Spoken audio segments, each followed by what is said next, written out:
And I won't tolerate anyone inside my organization coming to me with a plan without first having talked to AI. Now what I do is I've got a monitor. And it's got one browser and 3 tabs open, Perplexity, GPT, and Claude, which are my 3 go-to AIs. We're 25% more productive across the company. It's as simple as that. We ask AI to play the role of a board member. Claude has been the best performing and performing at 90% of the humans. Greg, welcome to the show. Thank you. Good to be here. Yeah, super excited to do this. So I was taking a look at your background just earlier. You've basically done it all. Like you worked at a big company, you've started companies, looks like you spent some time in venture capital. And, today you're back as CEO again, and you're CEO of a company called Section. What is Section? Maybe tell everybody what it is. Sure. Well, first of all, talk about me for a second in terms of my career, mostly as an entrepreneur. And I would say a more typical career, which is no unicorns, no generational companies, no billion-dollar exits, which my kids keep reminding me of. I've had a good mix of, flameouts, zeros, singles, doubles, maybe no home run yet, but, companies have sold in total for $250 million in terms of exit value. So not nothing. Not too shabby. Not too shabby, but nothing that Silicon Valley gets excited about or my kids. But the best one is the one you're working on now. So Yeah, so this one, I think we'll get an exit for sure, and we'll see how big an exit. And I'm a hired gun CEO in this company. I did not found it, so I have a more typical, CEO stake if you're a hired CEO. And we've pivoted, by the way. Section pivoted about 2 years ago, and we could talk about pivots if we have time. We are an education company that has pivoted to an AI enablement company. So we were teaching managers and leaders online for the first 3 years of the company's history in terms of strategy, storytelling, financial analysis. We think about us as originally as an executive ed, online executive ed for tech executives primarily.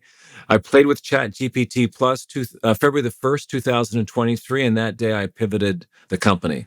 I said to myself, and by the way, the only way I've made money in Silicon Valley is catching a wave. The best way to have success is to find growth. And when I played with ChatGPT Plus on February the 1st, over 2 years ago, I realized this was going to be the growth.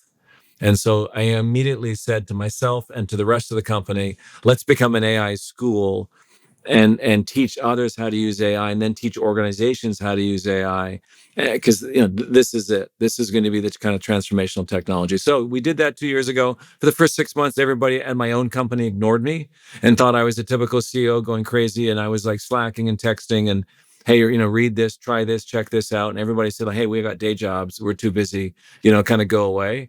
So, I eventually realized I needed to be serious myself about change management inside of my own company. I kept putting stakes in the ground. We're gonna teach this class by this date. We're gonna start to shift our new customers into our AI academy. We really just, if you pivot, you got to pivot and not go back. And so it took me a while to realize my team thought I might change my mind, and I wasn't that serious about this AI stuff. You got to remember, this was 2 years ago, so it probably looked less inevitable 2 years ago, even than it looks today. Eventually, after 6 months, we're like, okay, we're all in. We're not going back. We will be the AI Academy, and we will help organizations make this transition to get their workforces to become AI powered. So that's what we've been doing for the last 2 years. Yeah, I love it. And by the way, you're not the first person to tell me a similar story around, I was very early, started telling my teams, trying to get them, and they're like, oh yeah, here goes the CEO finding the next shiny object and thinking it, the world has changed. But like this time it really did. So yeah, good on you and that's a quick pivot. I mean, I remember checking out ChatGPT early, but it didn't occur to me that we should pivot the company until much further down the line. So yeah, good on you for noticing that early. So the executive education stuff is really important and useful, right? I mean, so if I have this correctly, so if I'm a CEO of a company and what I want is for my people to be more AI forward, more AI educated, like they come to Section and there's just course material and everything. Yeah, and they can take advantage of our kind of our public offering, or we'll build custom courses for them and custom change management programs. And really our business is becoming more change management and what we call workflow redesigns. If you really think about how AI is going to land and then stick inside the organization. It's the training is a piece of it, but actually a pretty small piece of it. This is much more about change management. We have so many cultural beliefs about work. We have so much anxiety about AI. We have so much skepticism about AI amongst our workforces that we've got to get through that. And by the way, most organizations aren't. I would characterize most organizations as failing in their deployments of an LLM or of a general purpose AI, something like ChatGPT for Enterprise or Gemini Pro or Microsoft Copilot. I would say most organizations, and certainly mid to larger ones, are absolutely stalling out because they haven't really acknowledged and appreciated the amount of change management and behavioral change required here to get employees to use AI. And by the way, most employees think that they're training their replacements. And so, and CEOs are not being upfront and talking enough about the impact that AI will have on our jobs. And that doesn't mean necessarily layoffs. It will mean layoffs, but it will also mean, how our jobs change and how the tasks, some of them get outsourced to AI and some of them stay with the human. I mean, there's a lot going on here. This is not software. I think what really the failure of corporate America so far with AI is thinking that it's like software and deploying it like software. So, buying it first of all, and signing a 3-year agreement, a license agreement with Microsoft or OpenAI, fine. But then deploying it kind of like it's a new ERP or a new CRM or a new marketing automation software, a new productivity suite. It's not. It's nothing like that. It's this crazy, powerful co-intelligence that behaves unpredictably. It's not predictable. It's unreliable. It's good at so many things but not great at one thing yet, right? Software, the stuff we use every day at work, is typically good at one or two things and reliably very good at it. Yeah, that's been the playbook, right? Like build something that's really good at one thing. One thing, very narrow, right? And this is the opposite. This thing can code and create images and write and be a thought partner and help you figure out product roadmaps. I mean, this thing can do almost anything, sometimes really well and sometimes quite poorly.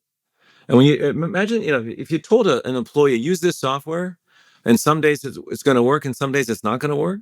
Sounds like a human. Yeah, exactly. Why would I do that? Like, it's not. That's not helpful. Anyway, so there's we're early. We're 2 years in. Here's what we do know, though, right? People love it. Chat GPT will get to 1 billion active users sometime this summer. Right? Sam Altman let slip at TED a few weeks ago that they're probably at 700 million active users. And that's free. That's the free version, right? They're probably at around 30 to 40 million paid users. But still, the fact that this technology, as unreliable as it is and as hard to use, really, as it is in some ways, will get to 1 billion users sometime this summer is stunning. And it's a consumer and small business revolution. It's not an enterprise. Enterprise always lags. I think with AI, they're lagging even further than they typically do, meaning they're slower to act and they do have all these kind of deployment challenges. That's where our business has become really from upskilling. It's really moving into more building these programs, more holistic programs for companies over the course of 12 to 36 months, where we really come in and help them get AI to stick inside their organization, which is changing these behaviors and getting AI into workflows and really changing how work gets done, with these technologies. So this is interesting. I mean, we were chatting, before we hit record. I mean, you've seen a lot of these deployments. So the question is, when it has worked well, and I'm sure there are some success stories of companies who've done it well. What do they do? Like the ones that do actually, succeed at this, what do they typically do that others don't? Like what causes failure? What causes success? Sure. I'd say the first thing they do is they figure out their AI policy, especially as it relates to data and security and so on, but they also figure out their point of view. So you're not going to have success if all you deploy is an AI policy, because all that does is scare people and tell them what not to do.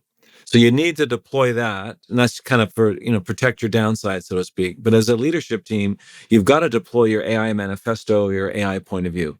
What do you think about AI? Are you encouraging its usage? Do you think it's working smart or is it cheating?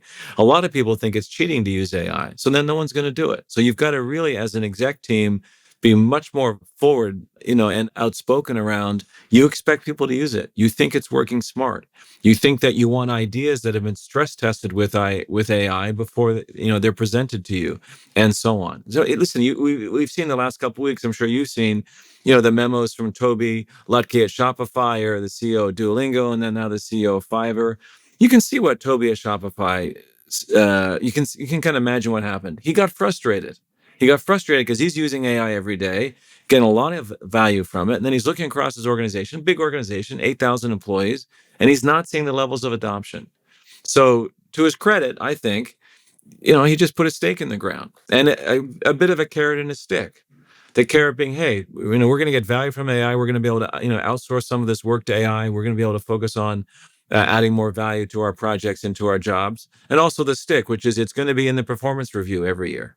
Your AI proficiency you're going to be measured on it, and you're not going to be able to get human headcount approved unless you can prove to us that the AIs can't do the work. So I think something like that's appropriate, which is, you can go all carrot, you can go all stick. It's probably a mix, but you have to have a point of view. That's the first thing. Second thing, you have to give them a good AI. Pay for a good AI. A good AI means latest version of the models. What we see when we survey organizations, they might have deployed Copilot, the free version of Copilot, which is not that useful. And they'll have as much usage of ChatGPT, unsanctioned. People aren't stupid.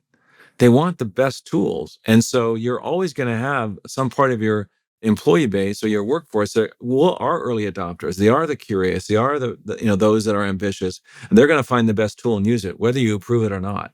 So just realize that's what people want. They want the best AI, and you should pay for it as the employer. Why are you letting people pay for it themselves? Like, don't be cheap. So true. And I don't know if you would agree with this, but like part of me sometimes, I'm using these tools and say ChatGPT, and it's like so good. The amount of value that it gives me personally is so mind blowing that I'm like, there's no way this is going to stay $20 a month. Like once like, it becomes well known, like the actual value this stuff delivers, I feel like it's going to cost a lot more. Counterintuitively, maybe people will say that, no, you're wrong. Technology costs less over the course of time. But yeah, I mean, there is this like element of, well, at some point you're going to capture more and more of the value you deliver. I mean, we should talk about that a bit, because I think it's pretty fascinating. Because I think you're right, or both arguments are right. In some ways, the cost of AI is coming down, in part because these models seem to be converging in terms of their base capabilities.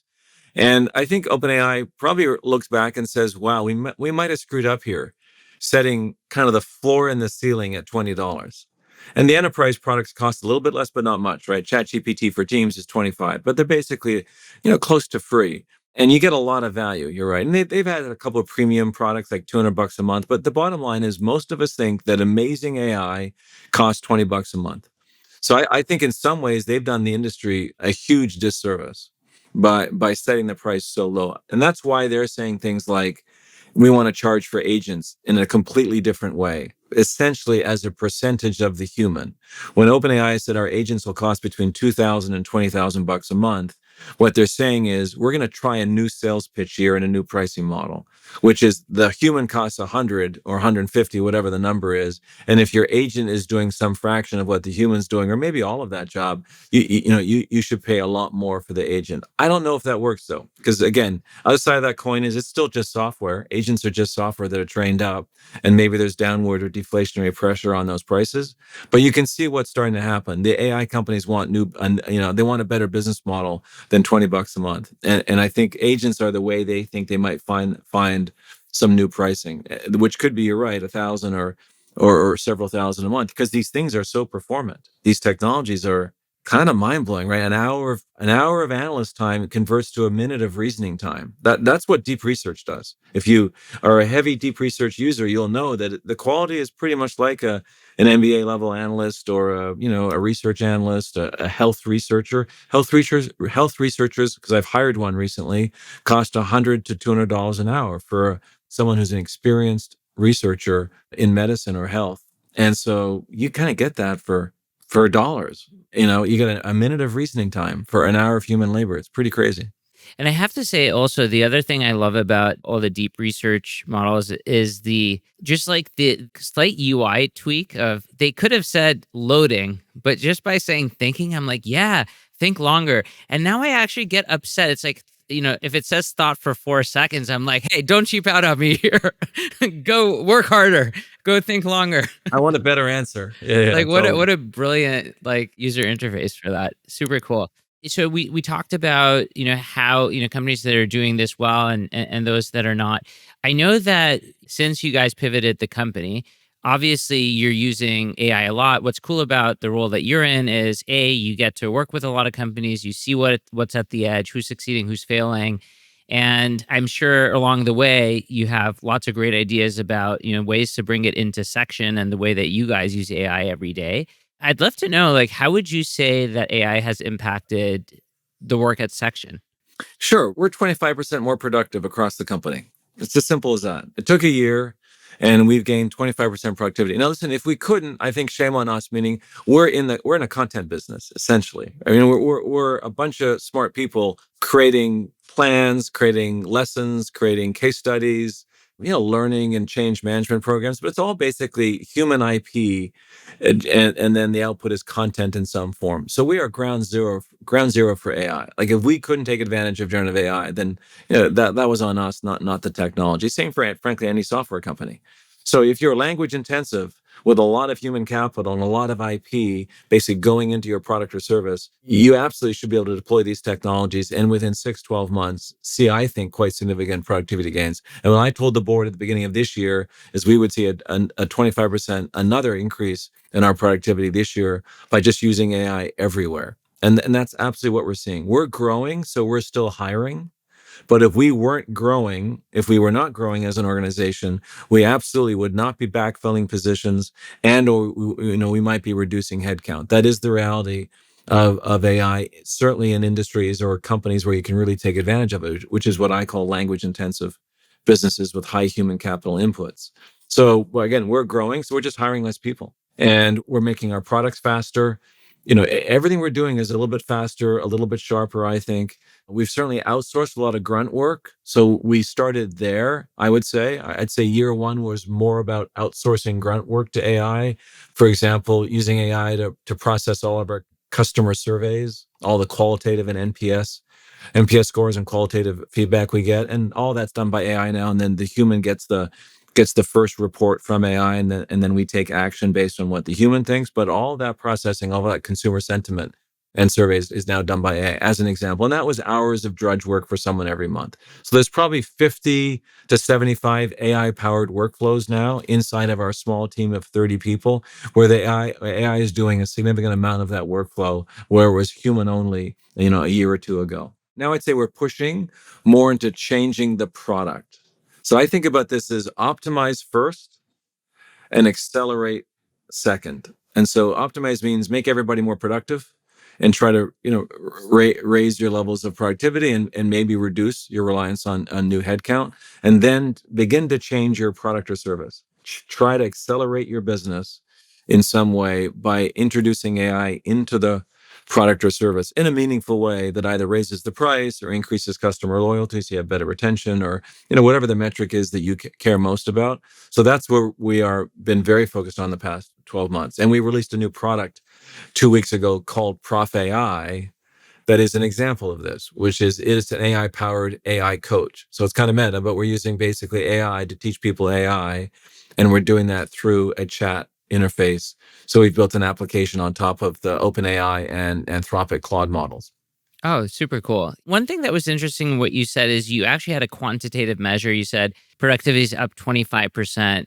How do you get that number? And when people are thinking about, okay, we're kind of, messing with AI, few people have ChatGPT accounts. It's not centralized. People are doing their own thing. And how do you come up with a number? So if a CEO is going to walk to the board and say, we expect this, like how do they come up with what this is? First of all, it's hard. And first of all, it's very context and company and workflow specific. We had some metrics, though, that we could use in terms of students we serve, enterprise clients we serve, new deals we sign, every month in terms of new business. So we just took a look at those metrics baseline from 2 years ago, and then we compared to today in terms of how much headcount have we added and how much more are we serving or creating. So you need a baseline, and it's something like, what are your outputs, however you measure your outputs, customers or product output or codes, lines of code written, whatever it might be. So establish a baseline, account for growth, and then look at your headcount. We're hiring less people to accommodate double the growth. We've kind of triangulated to there. I wouldn't say it's science. And if a CFO came in and really wanted to, stress test my 25% number, I don't know if it would, pass the test of a tough CFO. But that's what we feel like. That's what it feels like, and that's what we can see in our hiring. We're growing at 100% a year, but we're not even close to growing the headcount at that rate. Like, we're getting more efficient in terms of what we do, in terms of the outputs we create and the customers we serve. So I think that's the basic way to do it. It'll show up late. This is the issue with AI. I mean, you asked a great question. This is the issue with AI right now, meaning enterprise AI. It's hard to measure, and the impacts are going to come later, and the impacts are likely going to come in reduced hiring. So that can take 6, 12, 18, 24 months to kind of flow through the system, if you will. And by the way, most managers don't volunteer headcount. If Yeah. you're a manager, you like headcount. You want more of it, not less. And so it's really going to have to come later, frankly, from CFOs. And that's what's going to start to happen if it isn't already happening, which is, no, we're going to hold hiring for a while and see if the AI can step into that gap. And, we'll know, but it takes 6, 12 months to know. What's interesting, I saw this, one of our friends at Vidyard posted this. I don't know if you saw this too, but they kind of posted a cost of a pull request and how the cost of a pull request has gone down. The number of them versus the number of engineers that were involved. But I like that as a metric, in that, just choose whatever output metric you have and then figure out some ratio to people. The other clever thing, I mean, I love Toby talking about, measuring this stuff in performance reviews and evaluating employees that way. But another one that's really cool is, I've also heard, so Andrew Waitman was just on the show, and he was talking about just having everybody has to have an OKR related to AI across the company. And so if it starts to become part of like your objectives, then it really starts baking itself into the organization, and also shows like the company's serious about this stuff. Absolutely. Yeah. Listen, we do goofy things like AI shoutouts. And when we first started doing them 2 years ago, it was pretty awkward. Because, you got all hands meeting, always, we do human shout outs. Everybody does, 1 or 2 people get shouted out kind of each week. I said, listen, I want to do AI shout outs. And again, for the first few months, this was weird. Like, we're going to shout out Claude, shout out GPT, shout out, Gemini. But it just starts to work in that it tells people, let's acknowledge when AI is helping. Let's, by the way, acknowledge when AI failed, and let's not make that same mistake again. So let's not waste time trying to do something with AI that it can't do. But things like AI shoutouts, things like AI office hours, things like an AI channel in Slack or Teams where you concentrate sort of all that conversation so people can use it as kind of a resource. All those things work. They're small, but they're all part of this change management playbook that we're all going to need to run, to make this happen, or just be content with it's going to happen slower in our organizations, and it'll be likely happen faster in others. Listen, here's what Toby didn't say in the memo. It's what he didn't say, which was frankly the most important thing as an investor in Shopify. He's going to make the company 20% smaller in 2 years. And I think we need to acknowledge this. We need to acknowledge this with our employees. I wish he'd said something. Maybe not that. He can't say that. And he doesn't know. None of us really know. But I think as an investor in Shopify, what I read in that memo was what he didn't say, which is this company is going to keep growing, likely, and it will be smaller, and or more efficient, more revenue per employee. That's ultimately, for some companies, I think, a good measure. Can we drive more revenue with less employees? And I think in some industries and companies, the answer is obviously yes. That's another measure. The last thing I'd say around measuring this is ask employees just how they feel about it. Meaning, for our team at Section now, we're 2 years in, they like having AI around. Again, it hasn't laid anybody off.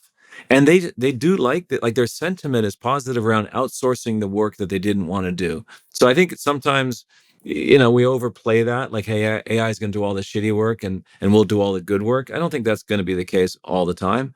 And I think, AI will do all the work at some point in certain roles. But I do think in the short term, the next few years, there's a lot to be said for employees who are just a little bit happier in organizations where AI is, helping them in a way that's, kind of net positive. This is all really good stuff, and it makes for such an entertaining, dynamic environment. We're all at the edge of our seats, I think, all the time. I want to make sure that we can jump into some of the show and tell stuff. You've been using AI in a really cool way, and you were telling me about it before about how you use it as almost like a brain for your company. So I'd love for you to describe what you guys are doing. And I think that this is something that like everybody should mimic and should try to do for their own company too. Yeah, for sure. I mean, we have used AI as a thought partner now for since we started. Really, to me, that was its first and best use case. And I'm 63. I type with two fingers. I want to keep working for 10 more years. I live in Silicon Valley, the most ageist place in the world. I realized AI could help me keep working and maintain a cognitive edge. And the way it could help me is as a thought partner. So I've been sort of using AI this way from day one. I think we all should be. I think it's irresponsible, quite frankly, for any medium to high stakes decision not to be using AI. And I won't tolerate anyone inside my organization coming to me with a plan or an idea or a request for funds or a request for capital, whatever, without first having talked to AI. I think it's irresponsible. And so I used to have a post-it note on my screen saying, ask AI, because I'm not AI native. Right. I'm old. I grew up in a different world. The kids in high school and college today, they'll hit the workforce. They're AI native. I had to remind myself, ask AI, use AI. So I used to use a post-it note. Now what I do is I've got a monitor. I've got a third monitor on my desktop, and that's on a vertical horizon. It's just out of my line of sight, but also in it. And it's got one browser and three tabs open: Perplexity, GPT, and Claude, which are my three sort of go-to AIs. And so that was an experiment, basically, starting in January, to see what it would be like to have the AI that present, visually that sort of dominant, if you will, on one screen. And would I use AI more? And the answer is yes. And then I also wanted it out of my main screen, my main workspace. I was trying to understand what it feels like to have AI very present and lower the friction to work with it, but also maintain my sovereignty kind of over my main kind of workspace, right? Which is my Google Docs or my Asana tasks or whatever. So that's a kind of experiment I'm running. And I think the answer is from the experiment is when AI is easy to use all the time, we're going to use it all the time. It will be how we cognitively offload, because we all need to cognitively offload. We all need help, right? Our brains haven't changed in 70,000 years, but the world around us has changed and the way we work has changed. It's hard now for our brains to keep up. So we're gonna want to offload as much as we can in some respects to AI. And I think that's generally a good thing if you do it the right way. If we have time, we can talk about what is the right way to cognitively offload. A lot of people are going to do it the wrong way. They're going to freeload on AI. And you can't do that. You have to manage AI. You can't freeload. So this is Section Expert. It was two things I want to show you here today. This is a Claude project inside of Anthropic's Claude model, obviously. A project allows us to upload documents and collaborate with others on work. So what we thought was, let's try this idea of a company second brain called the Section Expert. So let's set up a Claude project and we can upload all the documents that we think are relevant to our company this year that other people would want access to. And we want the AI to have access to when you're brainstorming with AI and working on sort of a new project. So what we upload is things like our style guide and our project brief template, our operating principles as a company, our user manuals, how to work with Greg, our H1 and OKRs, and so on. We have our business plan here somewhere. And so we wanted really a complete picture of Section for the AI, and we also wanted it to be always the right document. So our chief of staff, maintains this so that the right version, the most up-to-date version of whatever document that is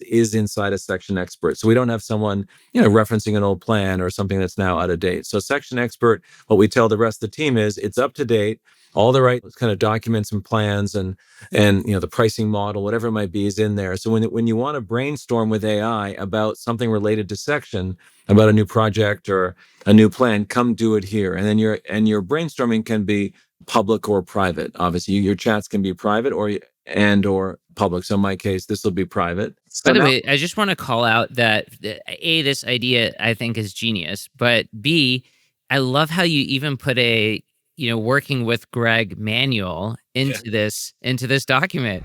Yeah, what kind of things is in the working with Greg manual? Oh, everything from I arrive to most meetings and I arrived to this conversation 5 minutes late. So I arrived to everything 3 to 7 minutes late. Don't take it personally. My working hours are in the manual in terms of, when you can reach me for what kinds of things, which includes you can text me 24/7 if it's an emergency. And here's what an emergency is. I talk about how I give feedback, which sometimes can be candid and people can misinterpret that. I'm very much oriented to speed. I'm very much oriented to getting to V1 fast. I'm very much oriented to let's have this conversation efficiently and move on and get on to the next decision or the next conversation. And sometimes that can come across as abrupt or too candid. Stuff like that. Just basically how we can faster get to a more productive working relationship. Same thing for operating principles. Operating principles, I don't believe in values, or I think, company values can be so generic and not very helpful in terms of how people really get work done inside the organization. Like, oh, we value honesty or truth or those kind of. I think they're not helpful. I like beliefs and operating principles. Beliefs are how we think about the world and our place in the world as a company, as a startup, and then operating principles are very concrete. We typically have between 6 and 8, depending on the year, and we usually add one or two and drop one. Some are aspirational, I would admit, like we're not there yet, but this is how we want to work. And some are very much, we work this way. And so if you come to work here, you should understand these operating principles. We want, frankly, the AI to understand the operating principles as well.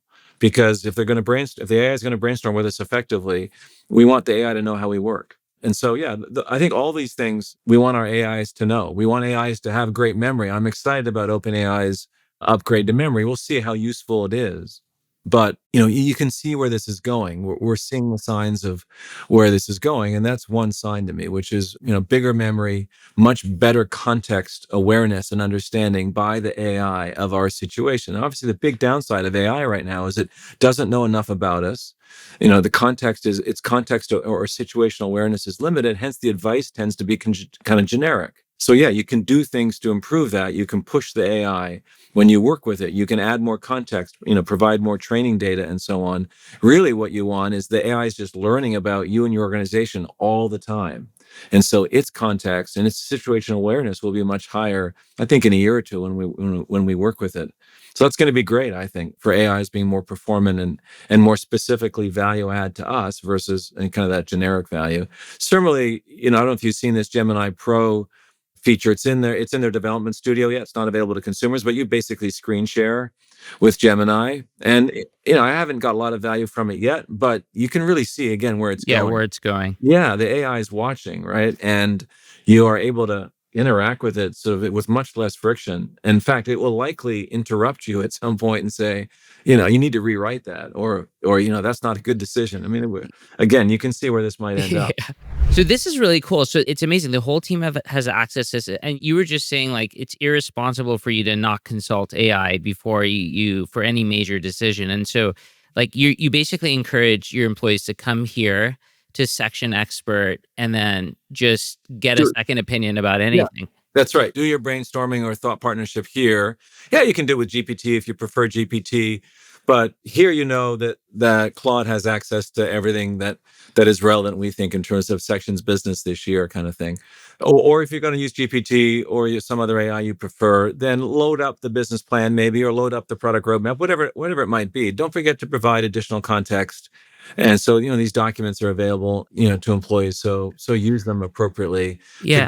get more value from your AI. But this is going to be kind of the fastest way to do it if you work at Section. And so what you referenced is this idea of using AI as a board member. So about 18 months ago, when I realized this was really the superpower of AI was as a thought partner, then I thought, well, how should you think about that? Well, you should think about it as there are decisions you make frequently, and AI can be very useful because AI is pretty much free and always available. It's on your desktop or whatever. It's on your phone. You can talk to AI. So there are those decisions, maybe the medium stakes, even maybe the small stakes decisions where you can use AI, as a coach, as a thought partner. Then there's these high stakes decisions that are likely infrequent, but they matter a lot.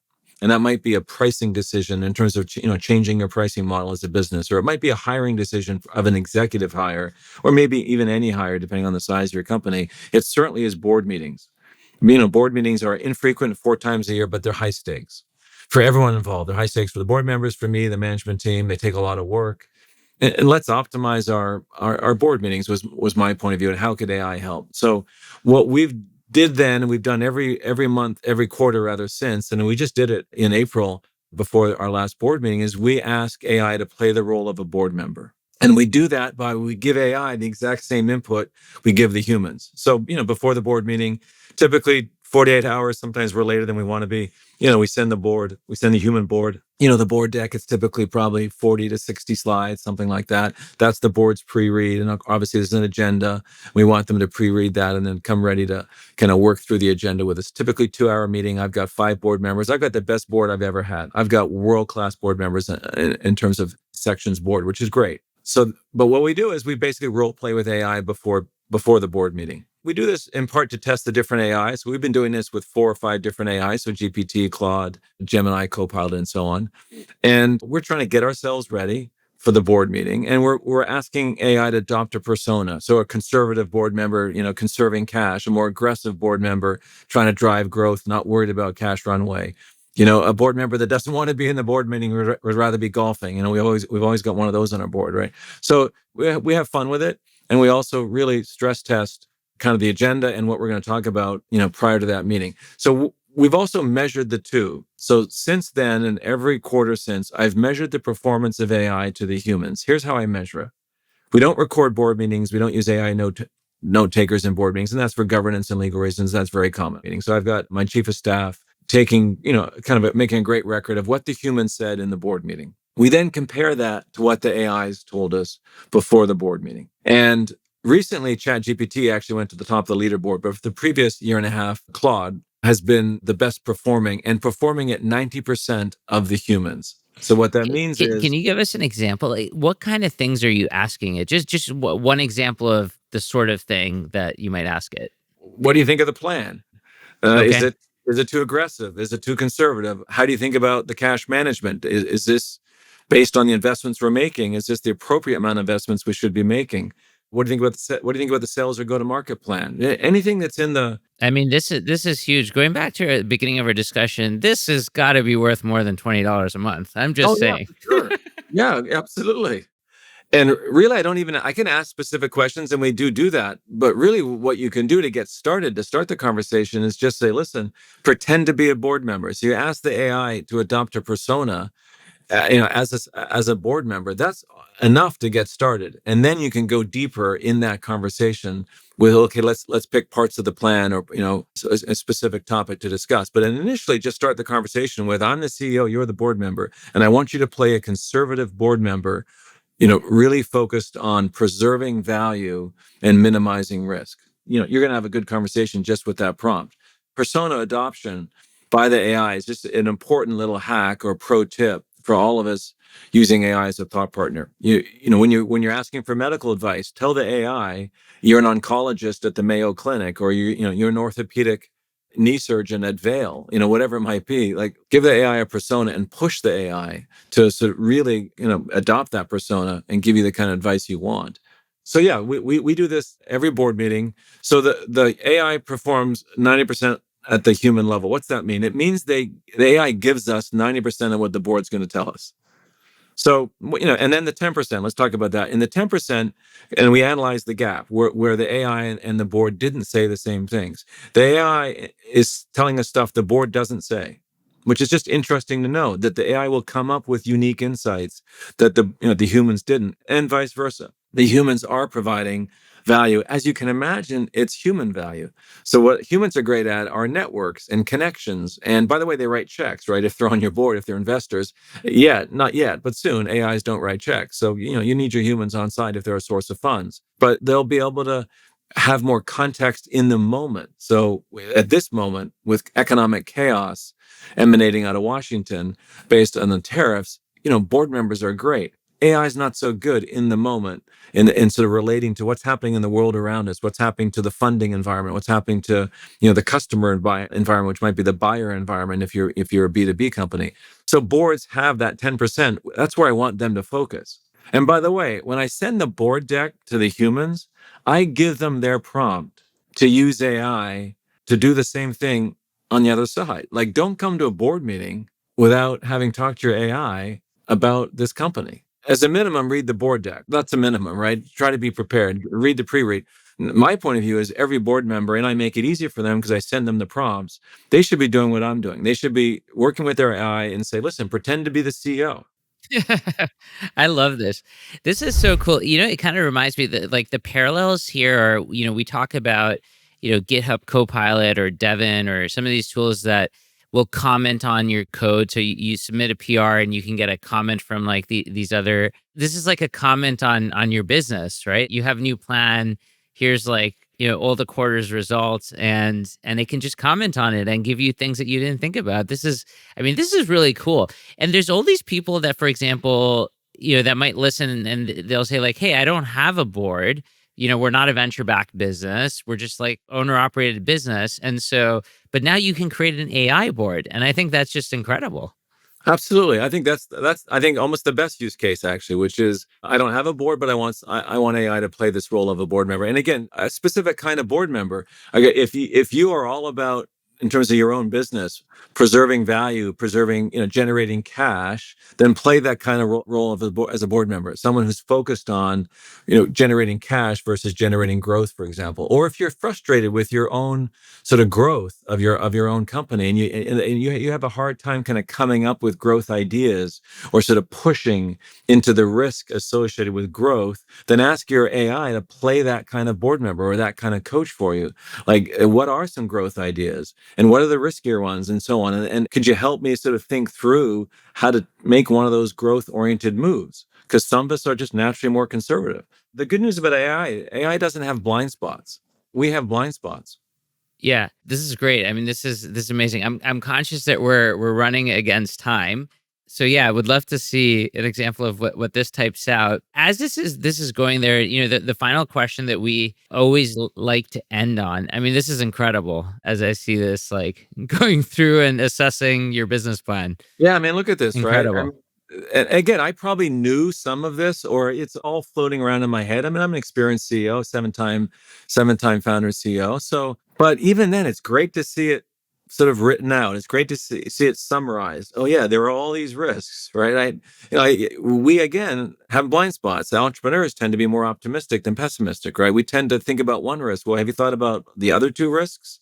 Again, it's really helpful to have a coach, a mentor, a board member, whatever you want to call it, just with no blind spots, no emotional charge. I also think we forget about when we get advice from humans, it comes with an emotional package. It comes with an emotional wrapper that's hard for us. It could be good, it could be bad. It doesn't matter. My point is, it's coming from someone. So it arrives, on our side, not just the advice, but the advice inside of that emotional wrapper. Who's this advice coming from? Someone we admire, someone we trust or don't, or and so on. We don't have that with AI. AI's got this purity to it, I think, as a coach or mentor, that the advice doesn't come with, it's not loaded with anything. It's just what it is, right? This is it. This is incredible. Thank you so much for showing it to me and the audience here. So, final question for you. What are you most excited about over the next 12 months? I'm most excited about the fact that, because I'm seeing it in my company and I'm starting to see it elsewhere, that people who don't necessarily look like they can take that job, whatever that job is, can take that job, meaning, get the job or do the job because they're using AI. I'm very optimistic about how people without the right educational background, or maybe they're not a software engineer or a data analyst, but now they can get their own data and do their own data analysis. Whereas before they were kind of waiting and dependent upon someone else. And then they can kind of flex and grow into kind of a more valuable position or take on more work in a good way. It's the optimistic side of this. Again, there's the other side of this coin, but I'm most excited about how this really does enable people, if they can use these tools the right way, to step into roles and opportunities and tasks and get done that they couldn't do before, and I think be viewed as more valuable. So if someone wants to take a course on Section or find you on the internet, where would you send them? sectionai.com. So like a lot of other companies, I've added AI to the art domain. Nice. And yes, that's because I want an AI valuation. So yeah, we're sectionai.com, or email me, greg@sectionai.com. And listen, we can provide a discount code for your listeners, so we can put that in the show notes as well. So you'll find the discount code in the show notes. Greg, thank you so much for coming on the show. Yeah, thank you. It's great to chat. And that's it for today. Thank you so much for tuning into this episode of This New Way. If you like the content, be sure to rate, review, and subscribe so you can get notified when we post the next episode. See you next time.